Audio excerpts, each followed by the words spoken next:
Mesdames et messieurs, bonsoir. Puis gros point qui a pas dominé l'actualité après le film touillé avec Akolitio.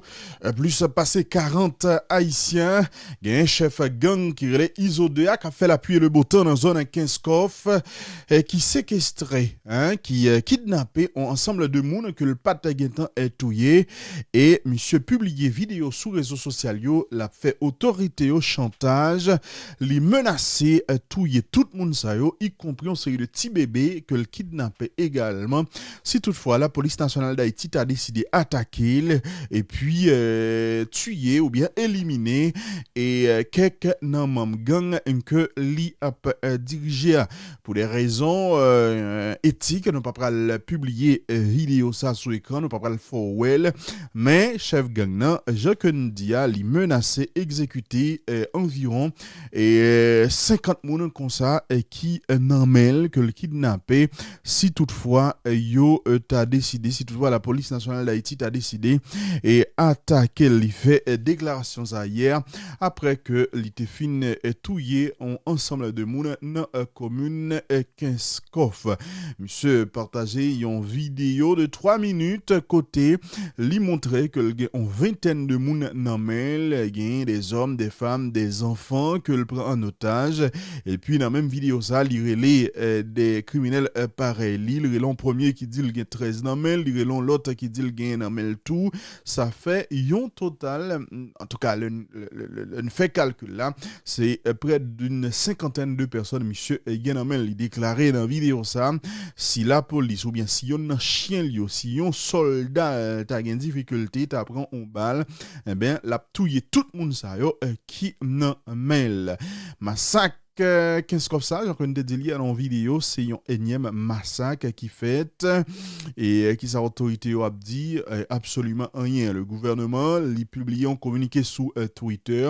Il fait qu'on est que yo voyez des renforts et yo renforcé le dispositif de sécurité dans 15 coffres, mais malheureusement c'est après et yo fait qu'on est que yo mettez force de l'audio, force sécurité en état d'alerte maximale et le gouvernement dit demander la police nationale pour protéger la population et puis rétablir l'autorité de l'État dans les autres. C'est comme si tu as dit qu'il faut qu'on l'ordre pour que la police ou bien nous elle est là mais elle fait travail pâle. Entre-temps, parlant de l'armée, mesdames et messieurs, pendant la population a massacré des mouns, monsieur Damio dans l'armée, c'est Al-Chita dans l'hôtel.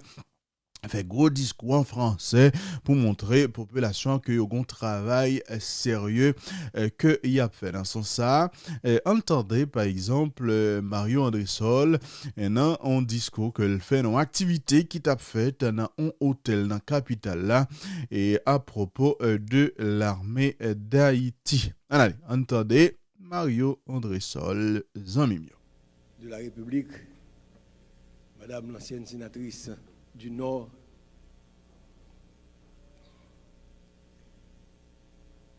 mesdames et messieurs les représentants des organisations internationales, mesdames et messieurs les hauts commis de l'État, monsieur le commandant chef des forces armées d'Haïti, messieurs les membres du haut commandement des forces armées d'Haïti, monsieur le doyen de la faculté de droit et des sciences économiques, mesdames et messieurs de la presse parlée, écrite, télévisée et en ligne, mesdames et messieurs en vos rangs, titres et qualités, distingués invités. Il y a 3 jours, le ministère de la Défense et les forces armées d'Haïti ont partagé ce qui était à la fois une réflexion et une interrogation adressée à la société haïtienne, à savoir quelle armée pour Haïti. Un bel échantillon de la société a répondu présent. Durant ces dernières 72 heures, nous avons posé une question qui dépasse largement la seule organisation d'une institution militaire. Après dialogue et confrontation d'idées, nous avons interrogé notre rapport avec l'État, notre rapport avec la souveraineté, avec notre défense, avec la sécurité nationale, la démocratie, bref, avec l'avenir de notre pays. Mesdames et messieurs, vous nous avez dit avec passion et engouement le profil idéal de notre armée, de votre armée.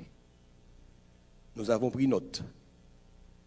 Nous avons surtout retenu que l'institution militaire ne peut être forte que si elle repose sur des institutions publiques solides, sur la confiance de la population et sur un cadre constitutionnel et légal clairement établi.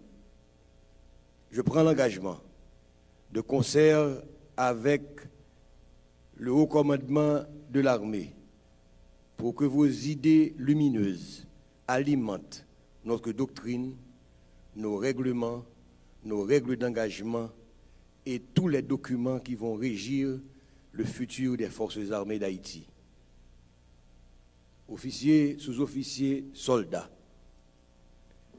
nous t'étendons même gens avec moi, qui gens participants t'es souciés de sécurité nous. Il y a même qui demandent pour nous mettre des garçons sous nous, pour mettre des femmes sous nous, pour ne pas prendre balle dans 4 missions nous gagnons pour protéger le pays et toute population. Il y a fait proposition que personne ne doit jamais oublier. C'est belle bagaille. Mais tout, il faut que nous ne soyons pas ingrats. Il y a des gens qui sont ingrats, pas des gens. Forcer les gens en vent militaire. Rete les gens. Le pays n'a pas seulement un problème de gens. Le pays a des gens tout. Mais les gens qui sont capables de ne pas jamais mettre ensemble pour faire le pays avancer correctement.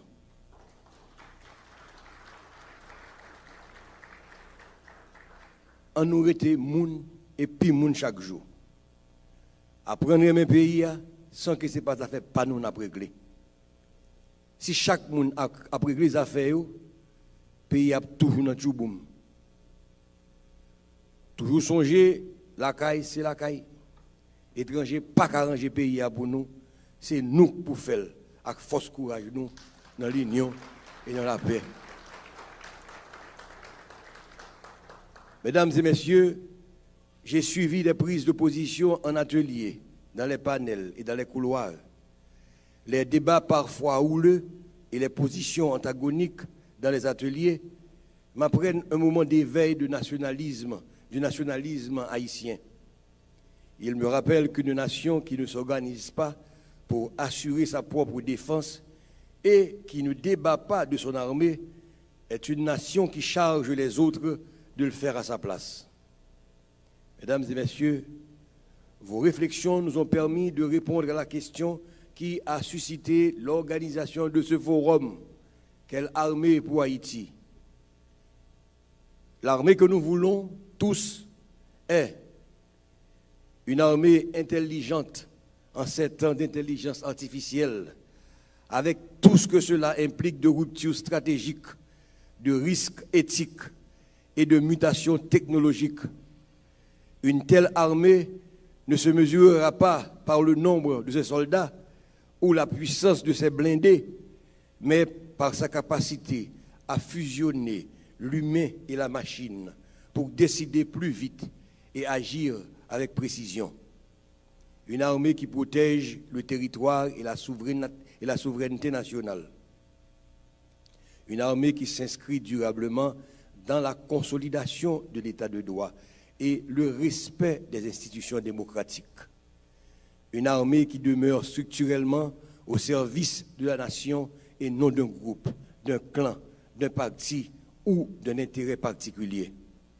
Une armée qui s'engage à bâtir et maintenir la confiance de la population comme priorité stratégique permanente. Une armée qui développe une capacité institutionnelle de réponse aux catastrophes naturelles et aux urgences nationales intégrées dans un système national de protection civile modernisé. Le débat de ces 3 jours nous invite ainsi à dépasser les querelles de chapelle, les rancunes de boutique, les oppositions simplistes pour privilégier Haïti. L'un des engagements majeurs qui ressort de ce forum est l'intégration progressive des jeunes dans un projet national de défense structuré, formateur et porteur d'opportunités. Au terme de ce forum, nous avons désormais une obligation de sensibiliser l'État pour transformer les interrogations et les conseils en politique publique et les idées en institutions fonctionnelles. Mesdames et messieurs, je voudrais remercier le Premier ministre qui a approuvé et supporté cette démarche dès le premier jour. Aux membres du haut commandement de l'armée, je dis merci pour leur détermination. Je remercie également l'Université d'État d'Haïti et sa faculté de droit et des sciences économiques, dont l'accord de partenariat signé ici même il y a 3 jours restera l'un des actes fondateurs de ce forum. Je voudrais également remercier chacun des panélistes qui se sont succédés à cette tribune. J'adresse des remerciements spéciaux à nos partenaires institutionnels et internationaux, ainsi que la presse qui a couvert l'événement en direct durant les 3 jours. Je remercie tout le cabinet du ministre pour un travail de titan. Que soit remerciée la légendaire fanfare des Forces armées d'Haïti qui a su combiner des sons agréables avec la manière pour détendre l'atmosphère durant les 3 jours.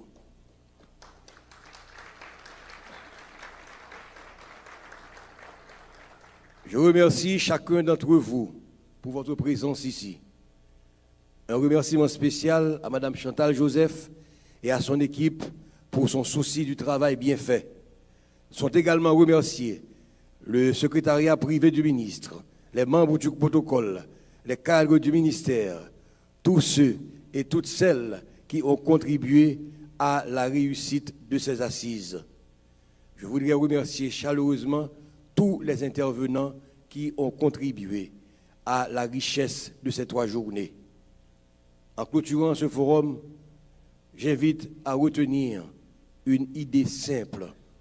La question « Quelle armée pour Haïti ?»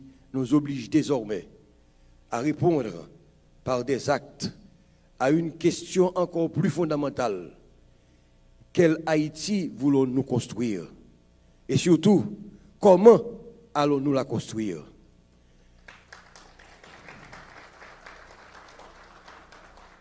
Que les 3 journées que nous venons de vivre marquent le point de départ du changement de la personne que nous sommes pour une bien meilleure version de nous-mêmes.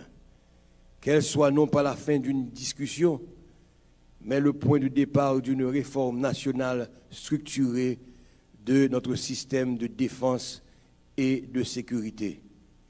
Vive les Forces armées d'Haïti, vive Haïti. Merci beaucoup.